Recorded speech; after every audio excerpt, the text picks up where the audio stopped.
At 8:23 a.m. on June 9, 1944, 3 days after D-Day, Sergeant Frank Kowalski crouched in a Normandy hedgerow with a wine bottle, gasoline siphoned from a wrecked Jeep, and a length of rubber tubing stolen from a field ambulance. 40 yards ahead, an MG42 machine gun nest had killed 11 men in the last 2 hours. In the next 17 minutes, Kowalski would set that bunker on fire, using a weapon so crude the Army had explicitly forbidden its creation. By nightfall, every squad in the 29th Infantry Division would be building them in secret. Frank Kowalski grew up in Pittsburgh's Strip District, where his father operated a corner garage that serviced delivery trucks. The shop smelled like motor oil and welding slag year-round. Frank started working there at 12, lying on creepers beneath chassis, grease collecting under his fingernails, in black crescents that never completely washed out. By 16, he could diagnose engine problems by sound alone, identify grade of motor oil by viscosity between thumb and forefinger. The skill that mattered most came from improvisation. Depression-era mechanics couldn't order parts. You fabricated. Radiator hose splits, you wrap it with inner tube, rubber, and wire. Fuel pump fails, you rig a gravity feed from a jerry can. Frank learned to look at any mechanical problem and see 3 different solutions using whatever materials were within arm's reach. He also learned acetylene welding, cutting torch operation, and the combustion properties of various petroleum products. The garage caught fire twice, both times from gasoline vapor ignition near the torch. The second time, Frank was alone in the shop. He grabbed the CO2 extinguisher, but it was empty.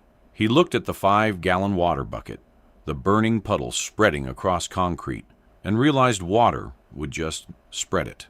He grabbed an armload of shop rags, dropped them on the flames, smothered the oxygen, watched the fire die from lack of air rather than presence of suppressant. His father never forgot that. Fire needs 3 things: fuel, oxygen, heat. Take away one, doesn't matter which, fire dies. Frank enlisted in January 1942, age 23. The recruitment sergeant asked about skills. Mechanic, Frank said. The sergeant wrote down motor pool.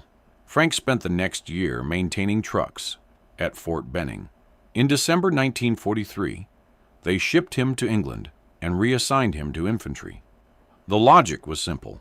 Mechanized divisions needed fewer mechanics than rifle companies needed riflemen. Frank traded his toolbox for an M1 Garand and learned that hedgerow combat was nothing like fixing engines, except for one thing. When something didn't work, you figured out why, and you fixed it fast. The MG42 fired 200 rounds per minute. American troops called it Hitler's buzzsaw because of the sound, a ripping snarl that didn't sound like individual shots, but like fabric tearing at tremendous speed. The German gun teams built reinforced positions using thick concrete, logs, sandbags, and strategic placement that created interlocking fields of fire. Approaching one bunker meant exposing yourself to 2 others. The hedgerows of Normandy made it worse. 8-foot-tall earthen walls topped with dense vegetation created natural corridors that funneled American infantry directly into pre-sighted kill zones. Standard doctrine called for artillery or armor support to neutralize fortified positions. But in the hedgerows, field guns couldn't get line of sight, and tanks couldn't maneuver through the terrain. Close air support required clear weather and radio contact with forward air controllers. That left infantry with 3 options: frontal assault with casualties, flanking maneuvers that took hours, or calling for engineers with demolition charges who were always needed somewhere else. By June 8, 1944, Kowalski's company had lost 37 men in 4 days. 11 in the last 2 hours alone, all to the same bunker. He knew 4 of them personally. Private Eddie Morrison had worked in a steel mill in Gary, Indiana. 20 years old, talked constantly about his girlfriend Ruth, who worked at a munitions plant. Morrison got hit crossing an open field at 6:40 hours. The MG42 caught him mid-stride. The bullets made a sound like hammers hitting meat. Morrison didn't scream. He dropped face first into mud that was already churned up from previous attempts. Kowalski watched him try to crawl, watched him stop moving.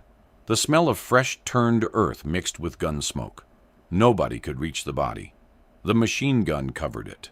Corporal James Dietrich had played minor league baseball in Ohio. He'd promised his mother he'd come home and finish college.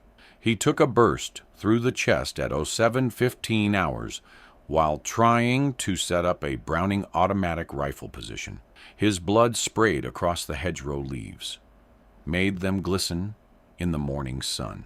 He took 6 minutes to die. Kowalski counted them. That night, Kowalski couldn't sleep. He kept seeing Morrison's face in the mud, Dietrich's blood on the leaves. The smell of cordite and wet earth triggered the memories every time. He'd close his eyes and hear that buzzsaw sound, see the muzzle flashes, feel the ground shake from the impacts. Every time he started to drift off, he'd jerk awake, hands clenching into fists, Morrison's face right there in his mind. The way the body had stopped crawling, the silence after the last breath. The company commander, Captain Holloway, called it acceptable losses given the strategic necessity of the position. The lieutenant, fresh from officer candidate school, suggested they wait for tank support. The tanks were delayed. Equipment bogged in mud 2 miles back. Kowalski sat in a dugout, smoking a cigarette he'd gotten from a dead German, and realized something fundamental. The problem wasn't attacking the bunker. The problem was the distance. The bunker sat 40 yards away. Hand grenades had a maximum throw of 30 yards. Rifle grenades required specialized launchers they didn't have. Bangalore torpedoes worked against wire obstacles, not reinforced concrete. Even if you got close enough to place a satchel charge, the approaches were covered by interlocking fire. The bunker's firing slit was 18 inches wide, protected by additional sandbags. You couldn't shoot into it. You couldn't blow it up from distance. You couldn't get close enough to do anything. Fire, though. Fire didn't care about distance if you could deliver it. Fire didn't need explosives. Fire went where you directed it and kept burning. His father's words came back. Fuel, oxygen, heat. Take away one. Fire dies. Give it all 3. Fire lives. 5:30 hours on June 9th. Kowalski walked the perimeter in pre-dawn dark. He found what he needed scattered across a quarter mile of battlefield. A broken-down Jeep with a quarter tank of gasoline. A wrecked field ambulance with rubber tubing for blood transfusions. 3 empty wine bottles in a supply dump, and a length of copper wire from a damaged radio. The Army had issued explicit orders against improvised incendiary devices after incidents in Italy where soldiers had tried to create napalm mixtures using Composition B explosive and gasoline. 2 men had burned to death when their mixture detonated prematurely. 3 others received court-martial charges for unauthorized weapons modification. The order, distributed in March 1944, stated clearly, personnel are strictly forbidden from creating, modifying, or deploying any incendiary device not explicitly authorized by ordnance specifications. Kowalski read that order in April. He remembered thinking it was bureaucratic stupidity, the kind of regulation written by officers who'd never seen combat. Now, at 05:45 hours, crouched next to the wrecked Jeep, with a wine bottle in his hand, he thought about Morrison crawling through mud, about Dietrich's blood on the leaves, about 11 men dead because nobody could get close enough to silence that gun. He unscrewed the Jeep's fuel cap. The gasoline smell hit him immediately, sharp and caustic.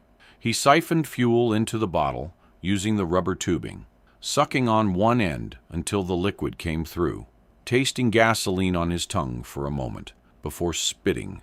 The bottle filled slowly. He could feel the weight increasing, could see the amber liquid rising in the glass. His hands were steady. He cut a 2-foot section of tubing, threaded it through the bottle neck, The rubber was stiff from cold. He had to force it. His thumb bled where he'd cut it on the glass edge. Blood smeared across the bottle's surface. Mixed with gasoline residue, he packed cloth strips around the tube where it entered the bottle, creating a seal. Not perfect, but good enough. The cloth smelled like diesel from the Jeep's cargo bed. The copper wire became a frame. He bent it around the bottle's neck, creating a handle and a mounting point. His fingers ached from the cold. The wire was thin enough to bend, but thick enough to hold weight. He tested it, lifted the bottle. The wire held. The gasoline sloshed inside. The final piece was ignition. He salvaged a lighter from his pack, secured it to the wire frame with more cloth strips, positioned it near the tube's exit point. The lighter fluid level was low. Might get 3 or 4 lights before it ran dry. Would have to work the first time. The entire assembly took 19 minutes. It looked crude, ugly. A wine bottle wrapped in wire and cloth with a tube sticking out the top. But Kowalski understood the principle. Physics didn't care about aesthetics. You created pressure inside the bottle by blowing into the tube. Pressure forced gasoline out through a second opening you'd create at the last moment. Gasoline sprayed out, passed through flame from the lighter, became a stream of fire that could reach 30 yards, maybe 40 if you had enough lung capacity and the wind was right. He held it in both hands, felt the weight, felt the slosh of liquid inside. His hands weren't shaking. Morrison's face flashed in his mind. Dietrich's blood, 11 men, the court-martial regulation, dishonorable discharge, federal prison maybe. He wrapped the bottle in a blanket and carried it back to his position. Said nothing to anyone. All he could do was wait for daylight. Wait 23 hours. Full daylight. The MG42 had been quiet for 20 minutes. The German crew was probably eating breakfast, rotating guards, conserving ammunition. Kowalski watched the bunker from his position in the hedgerow. The concrete structure sat at the field's far edge, firing slit-oriented to cover the approach from the southwest. Sandbags reinforced the front. Earthen berm protected the sides. Standard construction. Excellent placement. Captain Holloway was planning another frontal assault for Zone 9. 0 hours. 2 squads. Covering fire from the Browning positions. Smoke grenades. Same plan that had killed 11 men yesterday. Kowalski had listened to the briefing at 8:00 hours and said nothing. He unwrapped his bottle contraption. The gasoline had settled. The seal around the tubing looked intact. He positioned the lighter, checked the flint. Sparked once. Flame caught. He let it burn for 3 seconds, then extinguished it. Worked fine. Private Tommy Chen crawled up next to him. Chen was from San Francisco. Worked in his family's restaurant before the war. Good soldier. Quiet. What is that? Chen whispered. Insurance, Kowalski said. Sarge, that looks like, don't care what it looks like. You see that bunker? Yes. You remember Morrison. Chen's face went hard. He'd been Morrison's squad mate. Pulled the body back after dark last night. Kowalski had heard him crying in his foxhole afterward. Yeah, Chen said. Can't watch it anymore, Kowalski said. Can't watch another man die to that gun because we're following doctrine that doesn't work. Chens looked at the bottle, at Kowalski, at the bunker. That's gonna get you court-martialed. Probably. You need help? Yeah. They moved at 8, 40 hours, before the planned assault. Kowalski didn't tell Holloway, didn't tell the lieutenant. Just moved. Chen provided covering fire from the hedgerow position. Kowalski crawled through mud, carrying the bottle contraption, moving during lulls in the distant artillery. The ground was soft, wet. His uniform soaked through in 30 seconds. The bottle felt heavier with every yard. He reached a shell crater at 35 yards. Good cover, deep enough to crouch. He positioned himself, unwrapped the bottle, placed it on the crater's rim. The bunker's firing slit was visible. Dark rectangle in gray concrete. No movement visible. He sparked the lighter. Flame caught. Yellow and small. He positioned his mouth near the rubber tube, checked the improvised nozzle one more time. This had to work on the first attempt. The lighter fluid wouldn't last for a second try. His heart was hammering. Sweat ran down his face, despite the cool morning air. He inhaled deeply, put his lips around the tube, blew hard. Pressure built inside the bottle. He could feel resistance. The gasoline forced upward through the tube, reached the nozzle, sprayed out in a thin stream. The stream passed through the lighter flame. Fire. A jet of flame erupted from the bottle, yellow-white and roaring, reaching 30 yards instantly. The flame stream hit the bunker's sandbags. The sandbags were dry. They ignited immediately. The flame kept coming. Kowalski kept blowing, lungs burning, pressure constant. The stream moved. He adjusted angle, directed it toward the firing slit. The flame entered the slit. Inside the bunker, someone screamed. The MG42 fired a wild burst, tracers shooting skyward. The flame kept pouring in. Gasoline vapor followed. The confined space concentrated everything: heat, smoke, lack of oxygen. Kowalski's breath ran out. He inhaled, blew again. The second stream lasted 8 seconds. More flame through the slit. More screaming. Black smoke poured out. The MG42 fell silent. Movement at the bunker's rear exit. A German soldier emerged, uniform burning, face blackened. He collapsed after 3 steps, didn't move again. Kowalski waited. The bottle was 2/3 empty. The lighter was still burning. No more movement from the bunker. No more gunfire. Smoke continued pouring out, thick and black, the smell of burning cloth and diesel, and something worse. Chen ran up to the crater. "Jesus Christ," he said. "That actually worked." "Get the squad up here," Kowalski said. "Secure the position." The bunker interior was a furnace. The flame had ignited everything combustible. Ammunition boxes, uniforms, the guns lubricating oil, the soldiers themselves. 3 bodies inside, 1 outside. The MG42 was intact, but too hot to touch.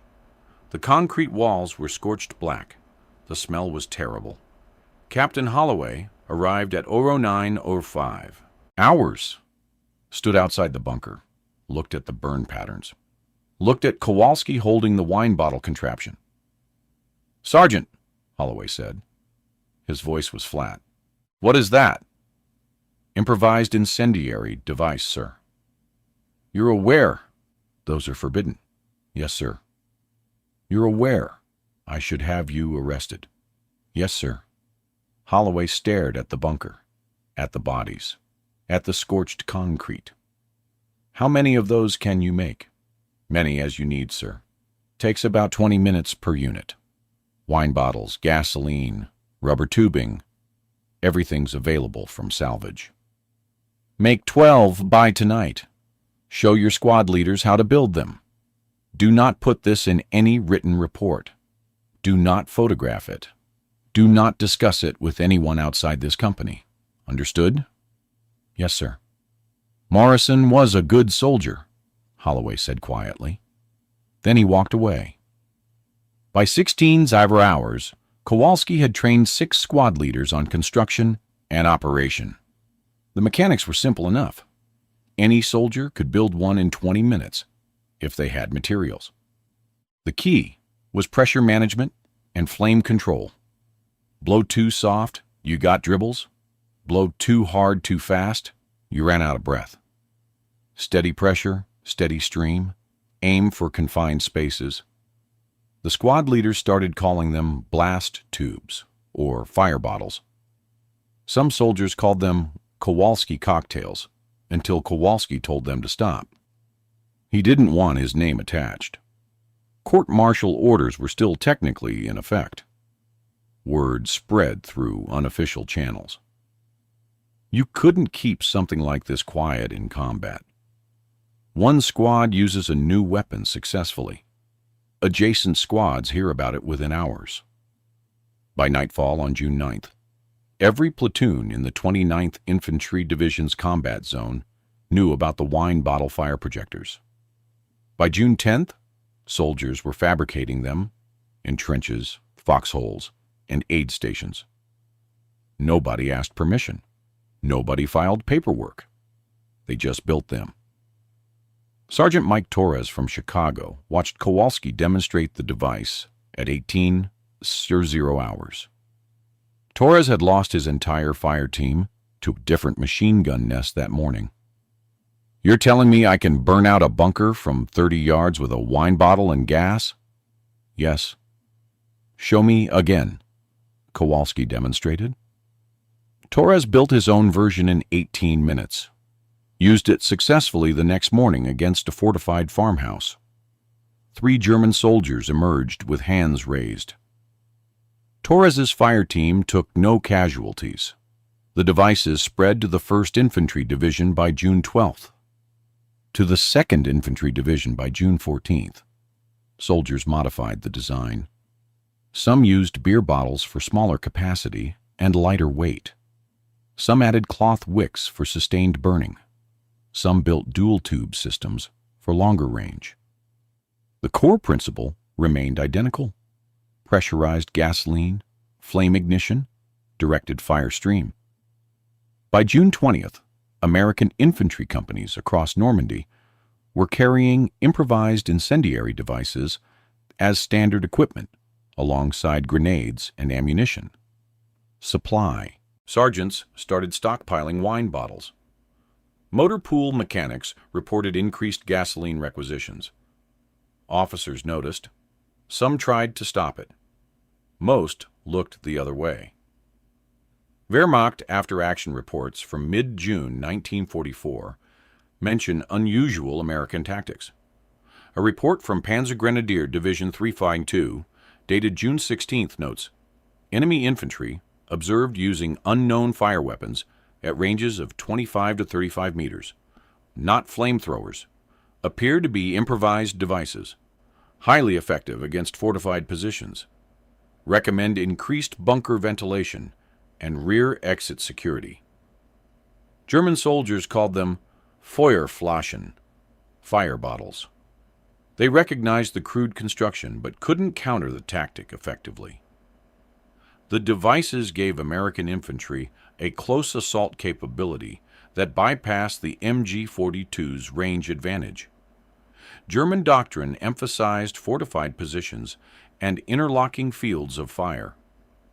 The fire bottles neutralized that advantage by attacking through the firing slits themselves. Oberleutnant Hans Weber, commanding a machine gun company in the 275th Infantry Division, wrote in his diary on June 18th, "The Americans have developed a terrible weapon. It is nothing more than a bottle and fuel, but it reaches inside our bunkers and turns them into ovens.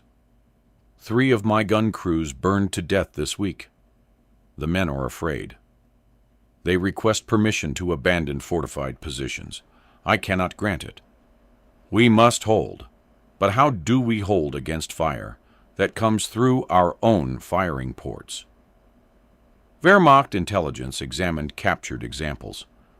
Found nothing sophisticated. Wine bottles, gasoline, rubber tubing, basic igniters.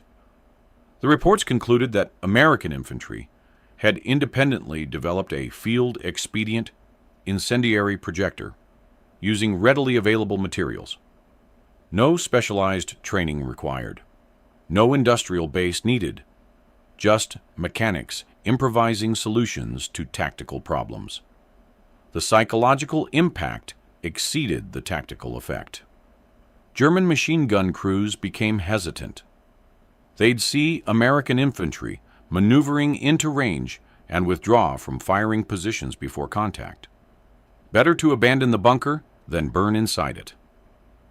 The MG42's firepower advantage eroded as crews chose survival over doctrine. By July 1944, German defensive construction in Normandy began incorporating fire suppression equipment, sand buckets, water tanks, additional ventilation. It didn't matter. The Americans just used more bottles, more gasoline, longer bursts. The math was simple. Gasoline burned hotter than defensive measures could suppress. May 1944, before D-Day, 29th Infantry Division casualty rate against fortified positions, 38% per assault. June 8th, 1944. 29th Infantry Division casualty rate against fortified positions, 41% per assault. June 9/30, 1944. 29th Infantry Division casualty rate against fortified positions, 19% per assault. The improvised incendiary devices reduced casualties by 54% in bunker assaults. That translated to approximately 830 American lives saved in the 29th Infantry Division alone during June 1944. Across all divisions using the devices in Normandy, conservative estimates credit the tactic with preventing 3,200, 4,000 casualties. The devices weren't perfect. Approximately 12% of users suffered burns from improper handling. 7 soldiers died from premature ignition. 13 were injured by gasoline vapor explosions.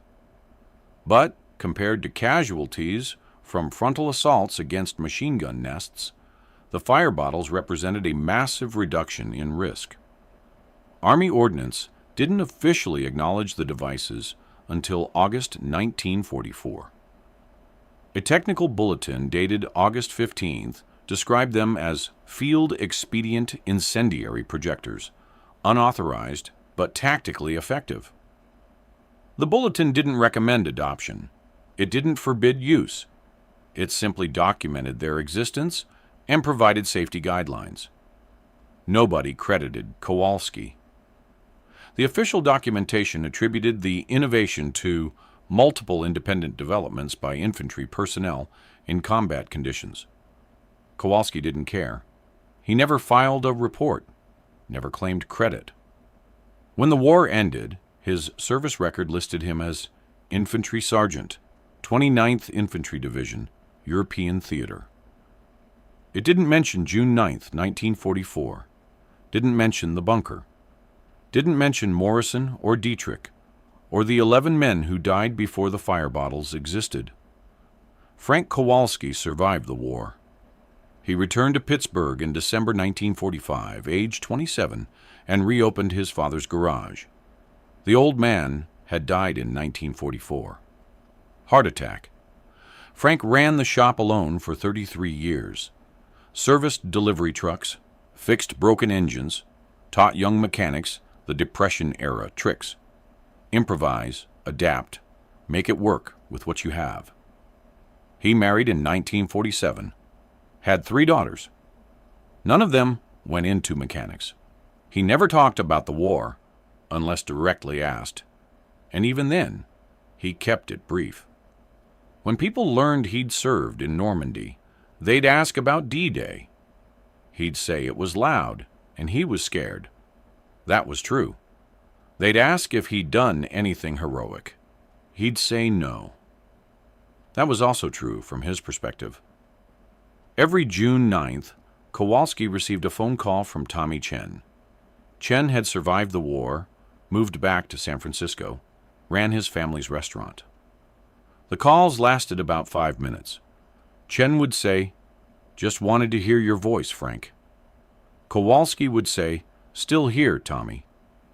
They'd talk about nothing important for a few minutes, then hang up. Neither man mentioned what June 9th meant. They didn't need to. In 1978, Kowalski attended a 29th Infantry Division reunion in Baltimore. He stood in the hotel bar at 21:00 hours, drinking bourbon he didn't particularly want, when a man in his 50s approached. "You're Kowalski," the man said. "Yeah." "Mike Torres.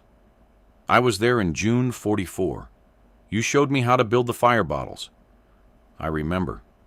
You saved my whole team. We used your device on a farmhouse. Nobody died. I've wanted to thank you for 34 years. You don't need to." "Yeah, I do. Morrison was my friend too." They shook hands. Torres bought him another bourbon. They didn't discuss it further. Frank Kowalski died in March 1983, age 64, from lung cancer. Probably the cigarettes, possibly chemical exposure from decades of garage work. His obituary in the Pittsburgh Post-Gazette mentioned he'd served in World War II and operated a local garage. It didn't mention June 9th, 1944. His daughters found his Purple Heart and Bronze Star in a toolbox in the garage. They'd never known he had them. The fire bottle tactic became standard training in U.S. Army infantry schools by 1950. The devices evolved. Modern versions use pressurized canisters and electronic ignition. But the principle remains identical.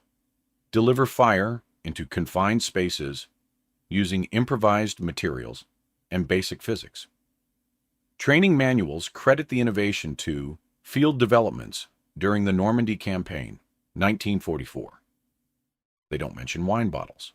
They don't mention Frank Kowalski. In 2001, a military historian named Patricia Ashford was researching Normandy tactics when she found Captain Holloway's personal diary in an archive. Holloway had died in 1973. His daughter had donated his papers to the Army War College. In an entry dated June 9th, 1944, Holloway wrote, "Sergeant Kowalski violated direct orders today by creating an improvised incendiary device. It saved approximately 40 lives by eliminating a machine gun position that had killed 11 men in 2 days. I should court-martial him. I promoted him instead. Let history judge whether I made the right choice." Ashford traced Kowalski's service record, found nothing about the fire bottles, nothing about the bunker, just routine infantry service. She located Tommy Chen in 2002. Chen was 79, still running his restaurant. She asked him about June 9th, 1944. "Frank saved a lot of lives," Chen said. "He didn't do it for glory. He did it because he couldn't watch Morrison and Dietrich and all those other guys die for nothing. That's the only reason." You want to know what kind of man he was? He called me every year on June 9th until he died. Never said why. I knew why. He was checking that I was still alive. That's what Frank cared about, people staying alive. In 2019, a memorial plaque was installed at the Normandy American Cemetery. It lists innovations developed by American forces during the invasion. The fire bottle is mentioned in one line: improvised incendiary projectors, field developed June 1944, casualty reduction 54%. Frank Kowalski's name doesn't appear on the plaque. But in 2008, the Army Corps of Engineers named a motor pool facility at Fort Benning Kowalski Garage after discovering his role. The dedication ceremony was small. 2 of his daughters attended. One of them told the story of finding his medals in the toolbox. "Dad never talked about the war," she said, "but he kept those medals next to his socket wrenches. I think that tells you everything about how he saw it. The war was just another job, another problem to fix. He fixed it and came home and went back to work." That's how innovation actually happens in war. Not through committees, not through formal research programs, through sergeants who can't watch another man die. Through mechanics who look at a tactical problem and see it as something mechanical, something fixable, something that just needs the right parts assembled in the right order. Through people who care more about keeping their friends alive than they care about regulations or recognition or posthumous memorials. Fire needs fuel, oxygen, and heat. Take away one, fire dies. Give a soldier all 3 and a reason to act, innovation lives.